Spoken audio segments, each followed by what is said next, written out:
And I've never heard of any interviews being like this, where you kind of just hang around and socialize while drinking. I was literally in a restaurant with like 50 plus, maybe 100 people where we're drinking and eating, but this whole thing was an interview process. Hi everyone. For those of you who are visiting my channel for the first time, I'm Mika Kim, and I create videos about my experiences in consulting and the tech industry. I used to be a consultant at Deloitte, and currently I'm a software engineer at a tech company. So in this video, I wanted to talk about my whole interview process applying to a consulting role at Deloitte. And to preface, this is my personal experience. Every company will probably be different, and even if you're applying for the same company, the whole interview process might have changed. So that's kind of like my mandatory disclaimer starting off this video. To dive right into it, so when I was applying to Deloitte, I was applying to their new grad entry-level consulting role, which would be equivalent to an analyst role at Deloitte. And I cold applied to their website where I submitted my cover letter, resume, my grades, and everything. And after I applied, I got an email saying that I was selected for round 1 of their interviews, which was supposed to be a digital interview. You're probably thinking the same thing that I was thinking. What the heck is a digital interview? So it's basically a video interview, but you pre-record it. You'll be logging into some online portal. A question will pop up, and you have 30 seconds to a minute to prep for this question, and then the video will start recording and you record your answer. You don't get second chances. Like, it's whatever you record at the moment will be finalized and confirmed. And you also have a time box of how long your response is. So it's already nerve-wracking trying to interview, but then having to see the time ticking and like feeling that overwhelming pressure was not that good of an experience, to be super honest. So to go over exactly what my experience was like when I was going through this digital interview, there were about 9 questions in total. And for each question, you had, as I mentioned before, about like 30 seconds to a minute to prep for the question. So you're kind of sitting down waiting for this video interview to start. It will tell you that it's going to start, and then it gives you the first question, which will show up on the screen. And then you have like a little timer that goes like for 30 seconds to a minute, telling you how much time you have to think about this question. You also have the option to press I am ready, which will start recording right away. So once that timer runs out, the video will turn into a recording of yourself, and you will have about 3 minutes to 5 minutes to answer the question that you were given. And you will also see a little timer go off at the top to tell you how much time you have left. So these questions were mostly behavioral. Some of it were kind of more like technical questions, because the role I was applying for was a tech consulting role. And as I mentioned earlier, it was not a great experience. So when you're normally interviewing with someone, you kind of get to see their face, see their vibe. Even if it's just like a phone call, you can kind of hear it from them to see, okay, is this kind of going well? Are they understanding what I'm trying to say? If they don't understand what you're saying, they can just ask the question to you and clarify. And same goes for you too. If you don't understand the question that they asked you, you can also be like, hey, can you clarify this part because it doesn't make sense to me. But with this video interview, since it's just basically you and the computer, it doesn't have that human interaction, which makes it even more nerve-wracking and hard to understand if this interview is going well or not. So initially when I saw this, I was kind of thinking, hey, maybe this will be better because I don't have to talk to someone in person. But no, this was so much more nerve-wracking than I thought it was. And also another part that didn't really work well for me was the fact that you see just like the timer ticking, and there's no option for you to pause or re-record, which in a way is kind of understandable so that you don't cheat or you don't take too much time thinking about it. But in a real interview, if you need more time to think about a question, you can always tell them, hey, can you give me a couple more seconds because I really want to think out my answer properly and present it properly. But here, once that timer runs out, you have to start recording right away. And even with your response too, you don't get the leisure to talk as long as you want to, because it will just cut off. And you have to make sure that you kind of wrap up your thought before the timer runs out, because at least when you're talking to a person and let's say you're rambling on because you're nervous or whatever, then they can kind of cut you off at a good spot, being like, hey, I think this is going on for a little bit. I understand what you're saying. So let's move on to the next question. Well, with this digital interview format, it might just cut you off midway, and you might be in the middle of a sentence and it might cut you off. So all this like overwhelming like thought and pressure to make sure that you're timing things correctly, holistically was not a great experience. But lo and behold, I got invited to the next round, which was basically the final round of the interview. So the final round consisted of one senior manager and one partner. We weren't told any details about what that was going to be, other than it was just going to be 1 hour with two senior leaders. So there was no information if there was going to be a case interview or not. But there was one thing that kind of came to surprise to me, which was there was this other round. It was called the pre-final round social. And so basically the format of this pre-final social round consisted of having all the candidates, senior managers, and partners all kind of come to this restaurant to kind of gather around, socialize, and network. So there wasn't anything that indicated that this was going to be a formal interview or not, if you were going to be judged in this social setting or not. So basically how Deloitte framed this whole pre-final round social round, they said it was an opportunity to meet up with the senior leaders at Deloitte and hear about their experiences and what it's like to work at Deloitte. And so the format of this was at like 7 p.m. or something after work hours, everyone gathered into this restaurant. They had this whole room booked with drinks and food, and people were just kind of like lounging around talking to each other. So that was like the format of this pre-final social. And I've never heard of any interviews being like this, where you kind of just hang around and socialize while drinking. If I'm wrong, please leave in the comments below if you have heard of any other industries or companies having interviews like this. But for me, it was like a first. I've never heard of any company do this before. I have heard of companies that would have these kind of pre-final round interviews in a restaurant setting where everyone would kind of like gather around at a fancy restaurant and they're dining and talking, and that's kind of like a way to gauge what kind of person you are. But I haven't ever had it in like this kind of big scale where all the candidates and senior managers and partners were kind of lounging together. So once you go to the venue, you're given a name tag, and if you're an employee at Deloitte, it has your name, your service line, and your title. So it'd be like Jane Doe, strategy and architecture partner. And for all the candidates, it'll have your name, and I think it had the name of your university. But anyway, so everyone's just mingling. They have like all these finger food being passed out. You can go to the bar to get a drink.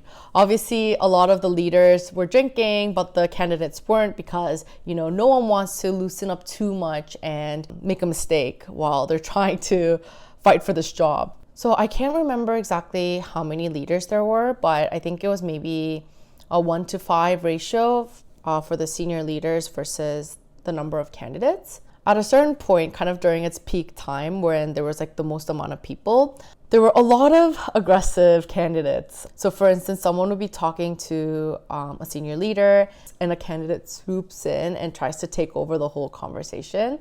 And it just felt really awkward being there. I haven't had anyone cut off my conversation before, but I've been in that circle where I was just listening in, and it just didn't feel great. And I understand this is a competition at the end of the day. Everyone is trying to fight for a spot at this company.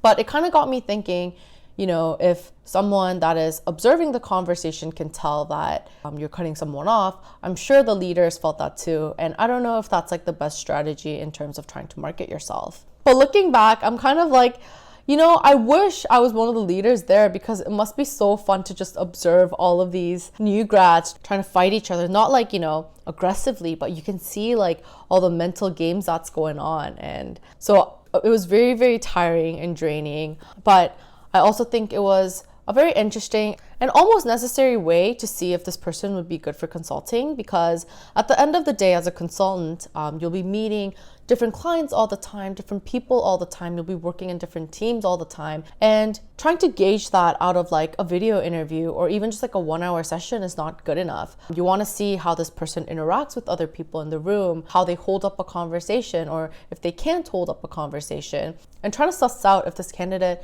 will really be successful at their job. And I think this networking session was a pretty decent way to do that. Oh, and also it's a good opportunity for candidates as well to really listen to what the senior leaders are saying about the company or different service lines before you start working there. So I thought this interview format of being a social was very, very, very interesting. I was literally in a restaurant with like 50 plus, maybe 100 people where we're drinking and eating, but this whole thing was an interview process.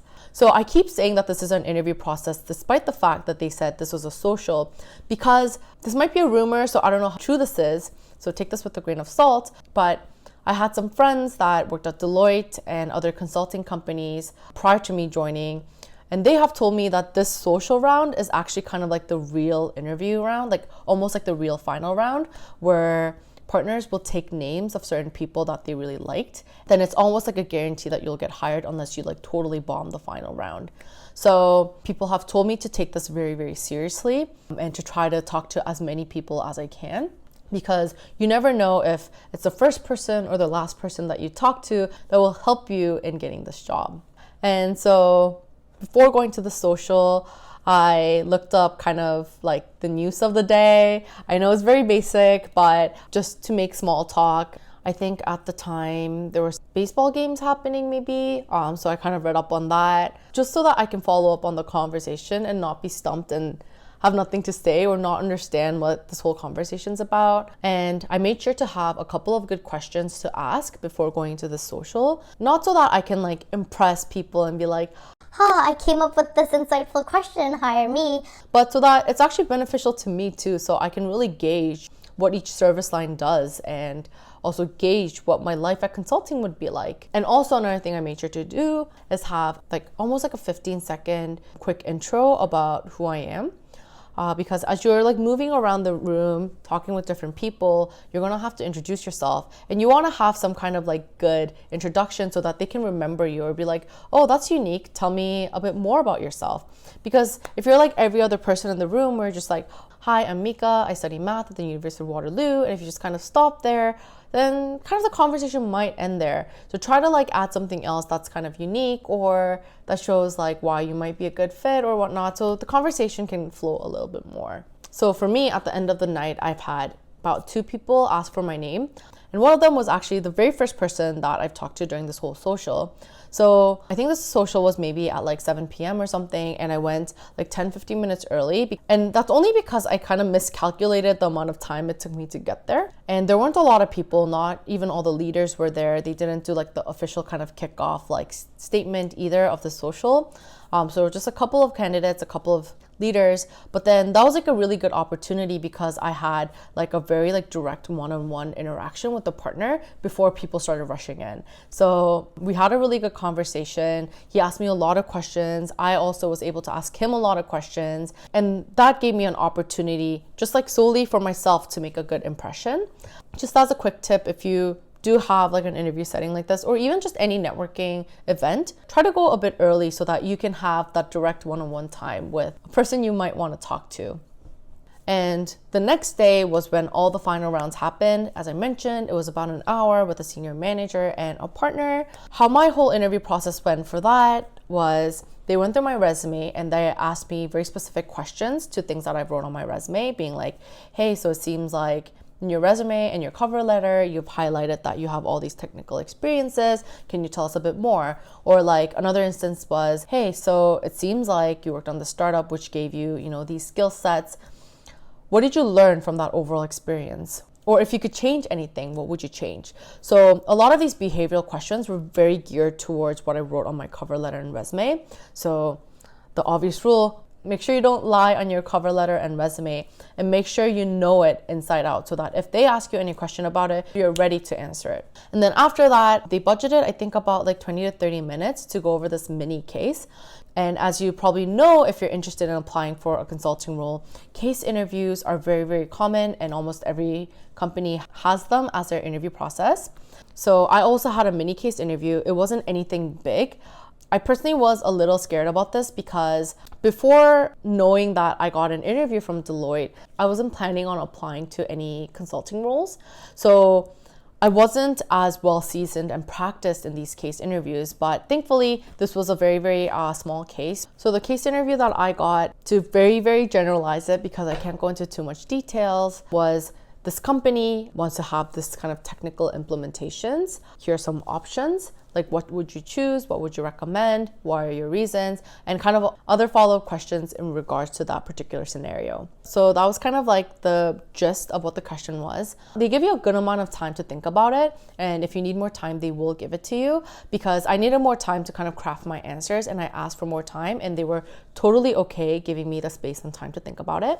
As I mentioned, I never really practiced or prepped for it formally other than reading up a couple of docs before going into this interview. So I don't have any good tips. I can only tell you kind of how my process went. Some of the things I did was I took the time I needed to fully understand the question. I asked for more time so that I could craft my answers better. I asked all the clarifying questions that I needed. Also, I kind of laid out all the assumptions before giving out my answer. So those are the things I did, and I gave my answer. So after this mini case interview, something that I really appreciated was the senior manager and partner actually gave me feedback on how that mini case interview went. And so the feedback that I got was, because I have a lot of the technical chops, a lot of the content of my answer was very detailed, and I was able to provide a lot of examples and scenarios that even the leaders themselves didn't think about. But they said my answers were kind of like all over the place. I was kind of talking about this thing and then that thing. And I think this does come because I wasn't well prepped or seasoned in tackling these case interviews. So that was complete fair feedback. They said it should have been a bit more structured and well laid out. And I really appreciated that they actually took the time to give feedback too, so that you could understand how that interview went. So I don't know if all of the candidates had that, or it was just the partner that I was talking to that gave me feedback, but I thought that was great. And so yeah, that was kind of like the whole new grad specific, so entry level consulting interview process that I went through at Deloitte. I'm sure if it's kind of like intermediate or senior job, that it's not going to be like this, especially not like where you have this huge social with a bunch of people. Kind of looking back, I think especially that social interview was a very unique experience. I'm kind of happy that I got to try it out, because generally I'm a type of person that doesn't feel comfortable in networking sessions. I try not to go to them because I'm always like, oh my goodness, am I gonna be awkward? Like, I have small talk, I have to meet all these new people, it's too much. But you know, as being an interview candidate, I was kind of forced to go through that whole networking process, and it kind of made me realize, you know, it's not that bad. And networking skills is a skill set that you can actually work on as well. It's not something where you can't change. Like, sure, maybe you won't ever love them, or sure, like maybe you'll still feel uncomfortable, but it kind of gets better as time goes. So I know this is kind of me going off on a tangent, but I'll finish off my video here. If you have any more specific questions about any of the interview processes, or if you want to see any other types of videos or any other topics for me to cover, then leave them in the comments below. And if this video was helpful or fun or whatnot, please like and subscribe, and I will see you in my next one. Bye.